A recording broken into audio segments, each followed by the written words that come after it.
చరిత్రలో చూడనటువంటి నష్టాన్ని మనం చూశాం. అన్ని వ్యవస్థలు నిర్వీర్యం అయిపోయినాయి. అన్ని వ్యవస్థలు నిర్వీర్యం చేశారు. అవినీతి, విధ్వంసం, అదే మరిగా అసమర్థ పాలన వల్ల బంగారు లాంటి రాష్ట్రాన్ని పూర్తిగా నిర్వీర్యం చేసే పరిస్థితికి వచ్చారు. విధ్వంసం అయితే పరాకాష్ఠకెళ్లే పరిస్థితికి వచ్చింది. ఎక్కడ చూసినా దోపిడీ ఇష్టానుసారంగా చేశారు. ప్రజల ఆస్తులకు రక్షణగా ఉండవలసిన వ్యక్తులు ప్రజల ఆస్తుల్ని ఎక్కడికక్కడ దోచుకుని మనల్ని కూడా ఇబ్బంది పెట్టే పరిస్థితికి వచ్చారు. ఎవరైతే ప్రభుత్వంలో ఉండే వ్యక్తులు ప్రభుత్వ ఆదాయాన్ని పెంచాలి, సంపద సృష్టించాలి, సృష్టించిన సంపద ద్వారా వచ్చే ఆదాయాన్ని మళ్ళా పేదవాళ్ళకి ఇవ్వాల్సిన అవసరం ఉంది. అది కూడా ఇవ్వకుండా నిర్వీర్యం చేసి ఈరోజు ఆదాయం అయితే నిల్లు, అప్పులైతే ఫుల్ చేసే పరిస్థితికి వచ్చారు. విలాసవంతమైన జీవితానికి అలవాటయ్యారు. ఒక విషయం మీరు చూడండి, రాయలసీమలో రైతులకు డ్రిప్ ఇరిగేషన్ ఇవ్వలేరు. ఒక్క సాక్షి పేపర్కు 403 కోట్ల రూపాయలు అడ్వర్టైజ్మెంట్కి ఇచ్చుకున్నారు. ఎవడబ్బా సొమ్మని అడుగుతున్నా మీ ద్వారా ఈ ఆనాటి ప్రభుత్వాన్ని. అంటే మీకు భయం గాని లేకపోతే రేపు రాబోయే రోజులు ఏమైనా జరుగుతుందని కానీ భయం లేకుండా పోయారు. మనకు రోడ్లు వేయలేరు, ఇక్కడ రిజర్వాయర్లు కట్టలేరు. కానీ మీరు చూస్తే సర్వే పేరు పెట్టి ఆ సర్వేకి రాళ్లు వేయడానికి 700 కోట్ల రూపాయలు ఖర్చు పెట్టారు. 700 కోట్ల రూపాయలు రాళ్లు తయారు చేసి ఫోటో వేసుకున్నారు. శ్మశానంలో ఎట్లయితే ఫోటో పెడతాం చనిపోయిన వాళ్ళకి, ఆ మాదిరిగా ఫోటోలు వేసుకునే పరిస్థితికి వచ్చారు.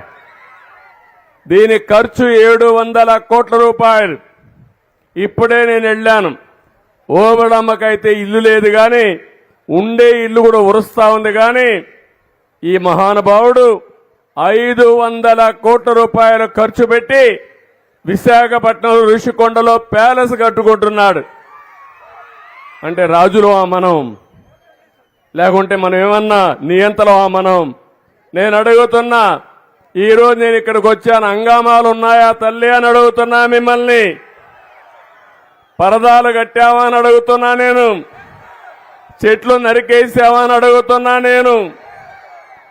ఎక్కడన్నా అందరినీ హౌస్ అరెస్ట్ చేసావా అని అడుగుతున్నా నేను.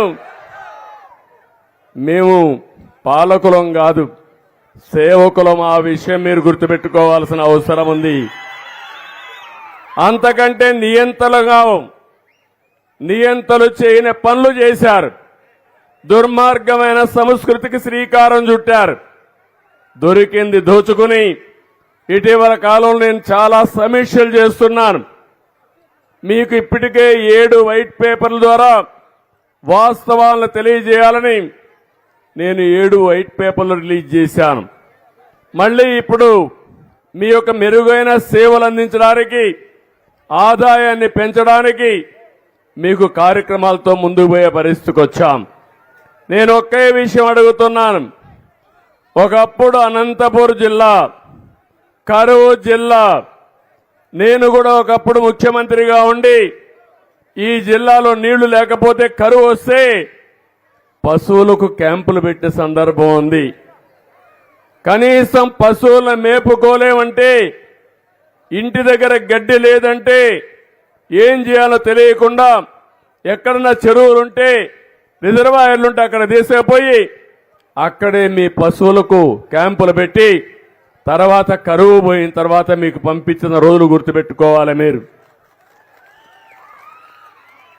ఇంకొక విషయం మీరు చూస్తే ఎప్పుడు కూడా ఎన్టీ రామారావు గారు ఆలోచించేవారు, నీళ్ళిస్తే బంగారు పండించే రైతాంగం ఈ అనంతపురం జిల్లాలో ఉంది. ఒకప్పుడు రాళ్లసీమగా చేశారు పాలకులు.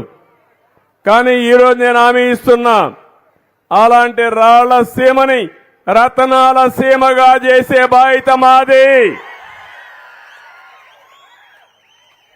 ఈరోజు ఇక్కడ చూశారు 2 ఉదాహరణలు. ఒకటి, భగవంతుడు మంచి వాతావరణం ఇచ్చాడు. ఇక్కడ బెంగళూరు క్లైమేట్ ఉంది. ఇక్కడ పట్టు పరిశ్రమ బ్రహ్మాండంగా వస్తుంది. పట్టు పరిశ్రమ చేసుకుంటే ఎకరాకు 1,00,000 నుంచి 2 లక్షల రూపాయల ఆదాయం వస్తుంది. ఒక ఎకరాకు నలుగురికి 5 మందికి ఉపాధి కల్పించే అవకాశం వస్తుంది.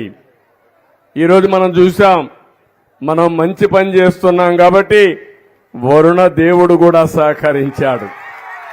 మన మీటింగ్ అయినాక మళ్ళా వర్షం వస్తుంది. ప్రస్తుతం అయితే వర్షం